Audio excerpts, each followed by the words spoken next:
Thank you, Council President, for organizing this meeting, and thank you all for joining us, although I wish it were on a better occasion. And you know, related to timing, it's sad, I think, that we in Rockville, the County Council and the County Executive are evaluating cutting $46 million from the current operating budget.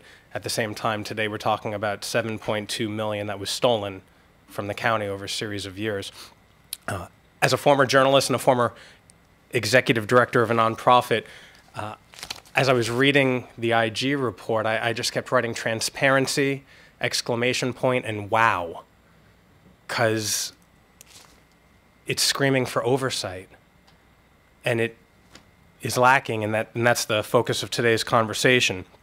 And the one thing that the IG report says is that the writing was on the wall and that nobody read it.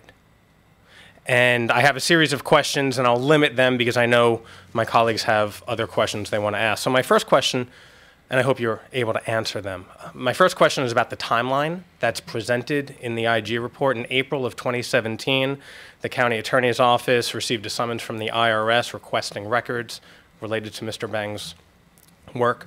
In May of 2017, a representative from the State's Attorney's Office met with the county's Inspector General to discuss the criminal investigation into Mr. Bang's actions. And in June of 2017, evidence of misappropriation was discovered, and the report says that Mr. Bang was subsequently fired. When was he fired?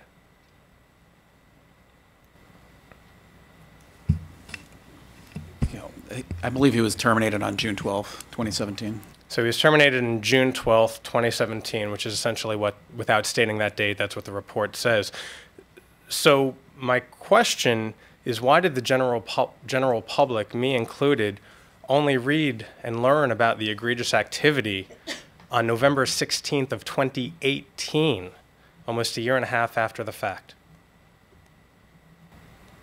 John Markovs, Deputy County Attorney. During the time from early April when we got the summons, I reached out to the State's Attorney's Office, so did Mr. Hanson, the County Attorney, and we were told to allow Mr. Bang to stay in his employment for a short period of time while they continued to investigate and execute a search warrant against his property. And during that same time, we were instructed not to do a full-blown investigation with interviews of third parties, including county employees, until the state's attorney and the United States attorney that was doing a concurrent federal investigation of Mr. Bang for tax fraud had concluded their investigations and had met with and talked to witnesses before our office or Mr. Blancett's office got involved. And that investigation took a significant portion of time to be completed by the feds and the state's attorney's office. Do you know when those investigations were concluded? They concluded their investigations literally on the eve of the plea deal with Mr. Bang. He did plead guilty. So they were actually in plea negotiations also at the same time they were continuing their investigation, and we're not privy to their investigatory files or when they actually finished their investigation, but they were working with Mr. Bang's lawyer right up till the plea deal, which just happened. Yeah, if I can add, yeah, we continued to be in touch with the state's attorney's office at various points in time, and we were hopeful that this plea deal would have been concluded early on. But as time went on, other issues came up, including the need for them to trace certain repayments to Korea. And that seemed to have taken an inordinately long time. There was some thought in our minds that the repayment of the $2 million to Korea may not have actually gone back to the Korean government. And so the criminal investigation pursued that lead, but it evidently took them a long time to determine whether or not those funds actually did go back to the Korean government, and various other issues that associated with the criminal investigation evidently took longer than we had hoped they would. So it dragged on a lot longer than than we thought that might take. I had heard various theories shared with me about why it took a year and a half or why it wasn't shared until November 16th, but thank you for clarifying that information.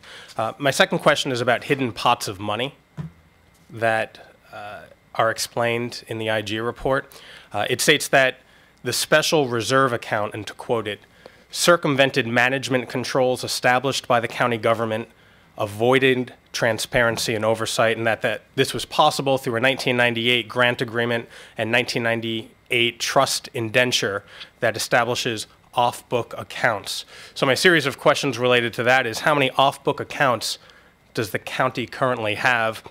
Has the Inspector General done a review of these accounts? How are these accounts managed? And how do we update these 1998 procedures so that this doesn't happen again? We have not reviewed thoroughly all of the county's accounts. We've only looked at that specific issue. So we haven't looked to see if there are other pockets like that.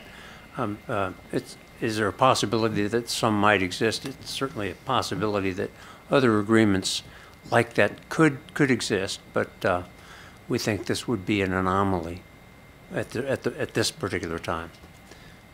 And we also understand that the agreement that set this one up is in the process of being terminated, or has been terminated.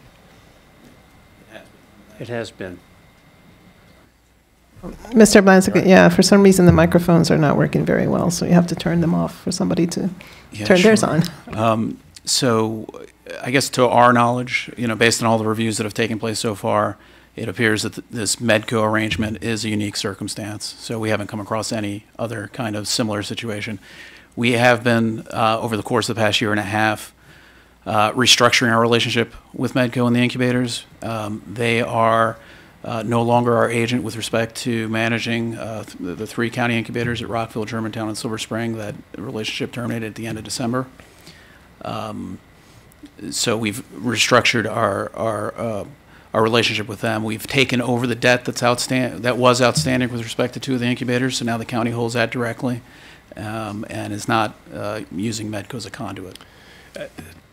Telling us that we think it's an anomaly is not very comforting. And if we haven't looked, I would encourage us to look, because $7.2 million in hidden money is what we're talking about today, and if we haven't looked, we're not going to find anything else.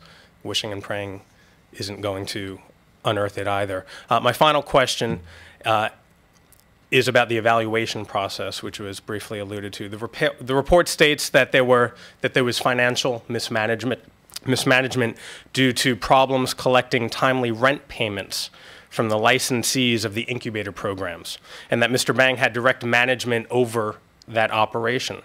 But despite his mismanagement, he received, quote, the highest possible performance evaluation from 2 of his bosses.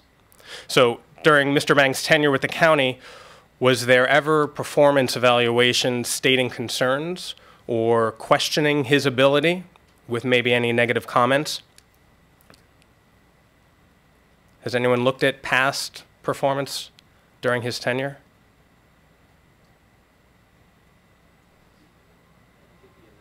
We did not have access to the personnel records. Okay.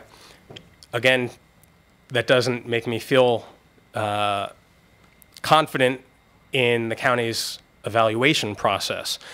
So that leads me to ask, how do staff complaints about management get documented? What exactly are the metrics for performance evaluations for senior management?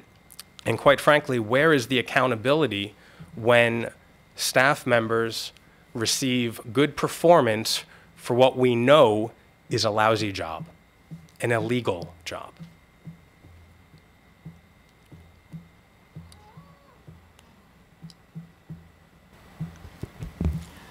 Councilman, I share your concerns. I'm 1 month in. Those are certainly things I'll be looking into.